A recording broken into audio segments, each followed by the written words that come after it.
The Chechen leader, Ramzan Kadyrov, is nothing but a Russian bureaucrat who lacks legitimacy and support among Chechens. He was put in charge of Moscow's administration in Chechnya in 2007 during the Second Russian-Chechen War, when Chechnya was already de facto under occupation. The Moscow Times writes about this.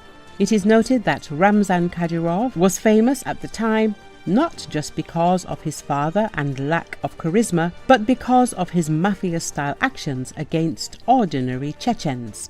In 2006, before Ramzan Kadyrov was picked to rule occupied Chechnya, Anna Politkovskaya said Ramzan Kadyrov's personal control was expressed only in the fact that he ordered force, threats, and payment for his construction from other people, since it was not paid for from the federal budget.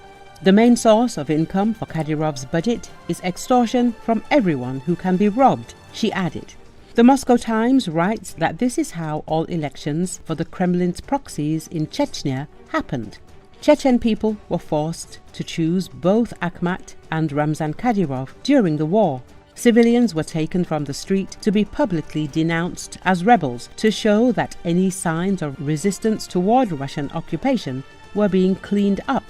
Experts have pointed out that nobody outside the Kremlin and its stooges in Chechnya believed the results were truly legitimate. In those years, Chechens faced punishment for actions as small as wrong glances toward Russian soldiers to careless words. That has not changed. While all media in Russian-controlled Chechnya is controlled by the state, independent Chechen political channels such as Niso and One Adat and Tumso Abdurrahmanov's YouTube channel continue to spread stories about Chechen people kidnapped by the authorities, to be tortured, executed without any trial, or illegally sent to the front line in Ukraine.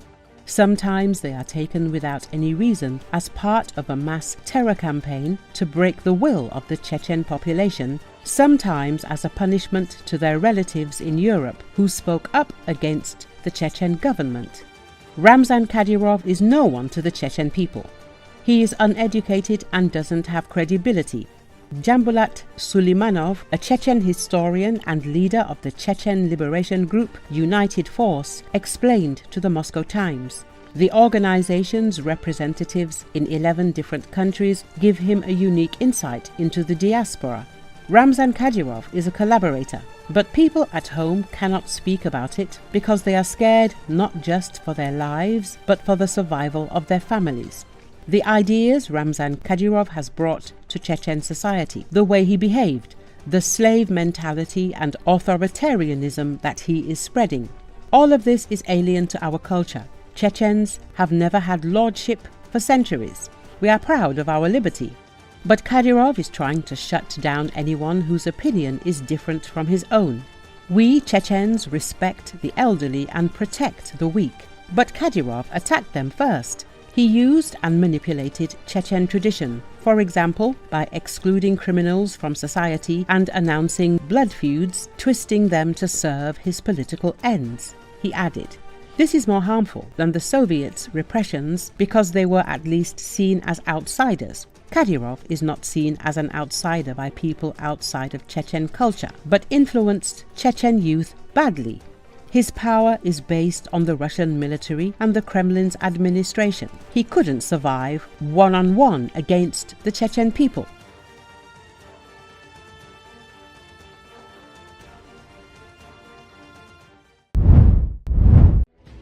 The rate of Russian advances in Ukraine has been steadily declining since November 2024, in part due to successful Ukrainian counterattacks in eastern Ukraine. The UK Ministry of Defense reported that Russian forces advanced 143 square kilometers in Ukraine in March 2025 as Ukrainian forces conducted successful tactical counterattacks in the Pokrovsk direction. The UK MOD reported that the rate of Russian advances in Ukraine has decreased each month since November 2024, as Russian forces seized roughly 730 square kilometers in November 2024, 393 square kilometers in December 2024, 326 square kilometers in January 2025, and 195 square kilometers in February 2025. ISW has observed geolocated footage to concur in the assessment that the monthly rate of Russian advances in Ukraine has decreased since November 2024.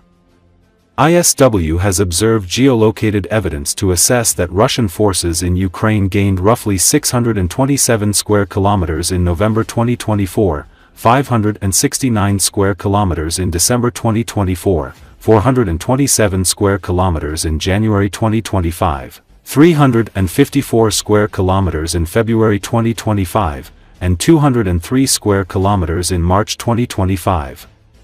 The UK MOD likely uses a different methodology or sources to assess Russian advances in Ukraine, but the UK MOD's report is consistent with evidence ISW has observed of decreasing monthly Russian advances between November 2024 and March 2025. Ukrainian forces have conducted localized counterattacks in the Pokrovsk and Torets directions in recent weeks, regaining lost positions in these areas and contributing to slowing Russian advances in Ukraine. But Russian forces conducted the largest series of missile and drone strikes against Ukraine in nearly a month on the night of April 5 and 6. The Ukrainian Air Force reported that preliminary data states that Russian forces launched 9 Kh-101/Kh-55 cruise missiles from two 95 ms aircraft from the airspace over Saratov Oblast, 8 caliber cruise missiles from the Black Sea, 6 Iskander-M ballistic missiles from Bryansk Oblast, and 109 Shahid and decoy drones from the directions of Bryansk City, Milarovo, Rostov Oblast, Primorsko-Akhtarsk, Krasnodar Krai, and occupied Cape Chauda, Crimea.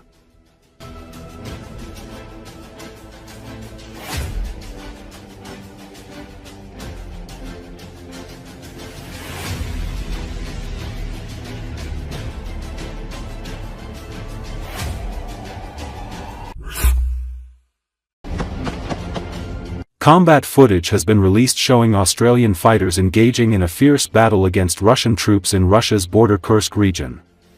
The video posted on Telegram app has been captured by the helmet camera of a Western soldier and shows the combat between Russian troops and Australian mercenaries fighting within the Ukrainian army. The exact location of the battle as well as the date when it took place has not been reported. The fighters are seen being repeatedly attacked in the wooded area in a village. According to unconfirmed reports, one of the Australian soldiers was killed during the battle. The fighters belong to Ukraine's International Legion that was set up by the Ukrainian government shortly after Russia's full-fledged invasion in 2022. Ukrainian Foreign Minister Dmytro Kuleba stated in March 2022 that over 20,000 volunteers from 52 countries have volunteered to fight for Ukraine, however the precise number of these fighters is not known.